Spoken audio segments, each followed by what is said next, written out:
سلام كما يتوعل كبرى سماعتنا ظهر ميني ميديا أبناء لهم الثالث عسران سلستن قنبوت مدلاو زيننا لعل فرقي كاب مينيسترات منقست نقزار رسوم تطابقتي مسألة دك نستيلهم كم زصوعو هلو وهابا فقط سرح هاب سمين شودن زلو لمعات اندستري بالوتا كيتصلو شاغلا مفتارو كمون باكينغهام بالاس رئيسا مسفن عالمايو كمالس نزغرب اللحطو من تساقون كالوتن زيناتات حزنا لكم قريبنا لنا حجي بغطتان أبزر زراتو عسرتو سلستك اب 24 مينيسترات منقستي نقزار السوم تطابقتي مسل دك نشتيلهم كتصوعو زخونة أقام كم زي بلهم شوعتا قنا كمتبايلهم كتصوعو كم زي مرصو أقل قلوزينا راديو شودن زكايدتو دهساسا ملكيتو نقزار السخات تطابق مسل دك نشتيل كاتتصوع عدو زبل حتو زغرب اللهم زم مينيسترات أبزا أمر بزلو مات أمتا فلليات أريوم اللو لعل فرق إيه كابزوم مينيسترات نقزار السوم بزيسوم كتصوعوات أقام كم زي بلهم كقلصون كاللو توم سترفو قنا أبتي أمر نغفيتاويات أمتا خمزلوم نريدش ودن حبيرو مالو مينيستر أوروبا وحبرت كمون أبال سلفي مودرات نازخونت يسكا روسفال نقزار السات تطابقيت مسل دك نشتيو إلا متصوعا بهارياو مخانو دحر مقلات أب شودن أب قداي مسل دك نشتيو خندتي خنبصحو زقبأنا زي مخادنا زحزين إلا ሚኒስትር ህዝባዊ ምምሕዳር ከምኡውን ኣባል ክርስቲያናዊ ዲሞክራሲ ኤሪክስ ሎትነርግና ካብዚ ዝተፈለየ ርእይቶ እዩ ዘለዎ ንሱ እዚ ምንቅስቓስ መሰል ምርጫ ዝዓግት ኣብ ልዕሊ ምዃኑ ክንድቲ ዝበሃሎ ማዕርነት ዝፈጥሩን ኣይኮነን ክብል ገሊጹ ኣሎ ቀዳማይ ሚኒስትር ሽወደን ኦልፍ ክሪስተርሰን ሓደ ካብቶም ንገዛእ ርእሶም ተጣባቂ መሰል ደቂ ኣንስትዮ ኢሎም ዝፅውዑ ኣካላት መንግስቲ ምዃኑ እታ ሬድዮ ወሲኻ መልኪታ ኣላ ፍቃድ ስራሕ ረኺቦም ካብ ሃገራት ኣውሮጳ ሕብረት ወፃኢን ኣብ ሾደን ንዝመፁ ሰራሕተኛታት ዝወሓደ መጠን ደሞዝ ክውሰኸሎም ብምባል መንግስቲ ዘውፅኦ ውጥን እኳ እንተሃለወ ኣሰራርሓ ኢሚግሬሽን ግና ትርር ዝበለ ክኸውን ምግባሩ ኣብ ሰሜን ሾደን ዘሎ ምስፍሕፋሕ ኢንዱስትሪ ብኣሉታ ከይፀሉ ሸቕላ ከም ዘለዎ ውድብ ምቁፃር ሰራሕተኛታት ሾደን ገሊጹ ብኻልእ ወገን ኣብ ሰሜን ሾደን ልምዓት ኢንዱስትሪ ኣዝዩ ዝስፋሕፍሕ ብምህላው ሰራሕተኛታት ብብዝሒ ክቆፅር ከም ዝደሊ ኣብ ሉልዮ ዝመደብሩን ብዲጂታል ሰራሕተኛታት ዝቆፅርን ማይንዲንግ ኣመልኪቱ ናብ ሾደን ዝያዳ ሰራሕተኛታት ተቆፂሮም ኣብ ዘን ኩባንያታት ክሰርሑ ድሌት ኣሎና ትኾነ ግና ናብ ሾደን ምእታው ክንደዚ ኣሸጋሪ እንተኮይኑ እዞም ሰራሕተኛታት ናብ ካልእ ቅልል ዝበለ ኣሰራርሓ ዘለዎን ከምኒ ፊንላንድ ዝበለ ሃገራት ምኻድ ክመርፁ እዮም ክትብል ዋና ኣካያዲት ማይንዲንግ ሾይና ሶንሰን ተሓሳሲባ ኣላ ድሮ ፊንላንድ ክኢላዊ ዓቕሚ ሰራሕተኛታት ሃገራት ወፃኢ ንምስሓብ ወፍሪ ጀሚራ ምህላዋ ሬድዮ ሾደን ኣመልኪታ ሾደን ክኢላዊ ዓቕሚ ሰራሕተኛታት ወፃኢ ንምስሓብ ኣታትያቶ ዘላ ውጥን መጠን ደሞዝ ካብቲ ዝነበሮ 13,000 ክሮና ናብ 26,500 ክሮና ኣብ ወርሒ ክብ ከም ዝብል ምግባር እዩ ብመሰረት ፀብፃብ ሬድዮ ሾደን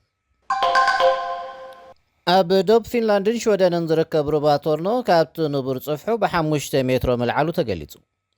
ምክንያት ዝዘይንቡር ወሰኽ ድማ ብሰንኪ ምውሳኽ ሙቐት ዓለምናን ክሊማዊ ለውጥን ዝኽሰት ዘሎ ምምካኽ ውርጭን ዝናብን እዩ ተባሂሉ ኣሎ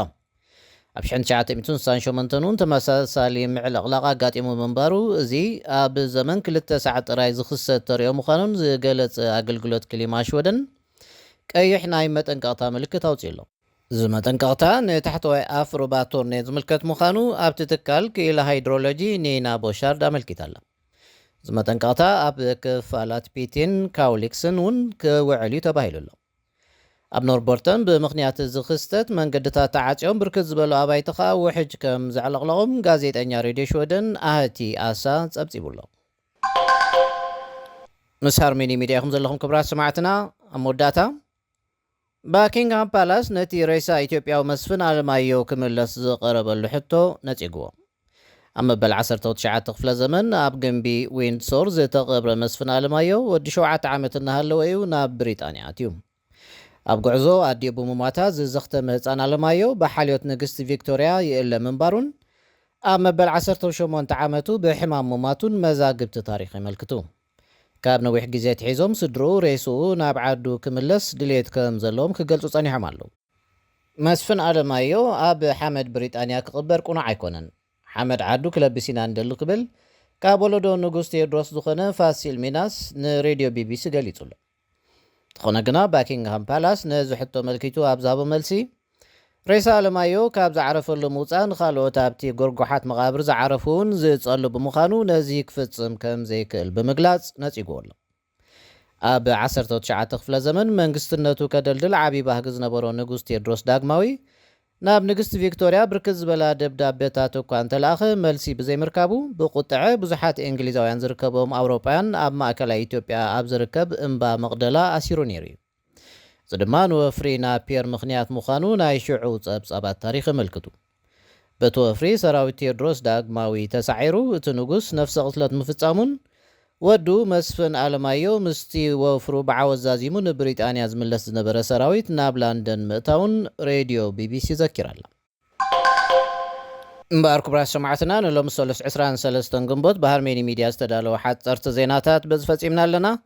ምሳና ብምጽናሕኩም እናመስገና በዚ ንሰናበተኩም። ሰላም።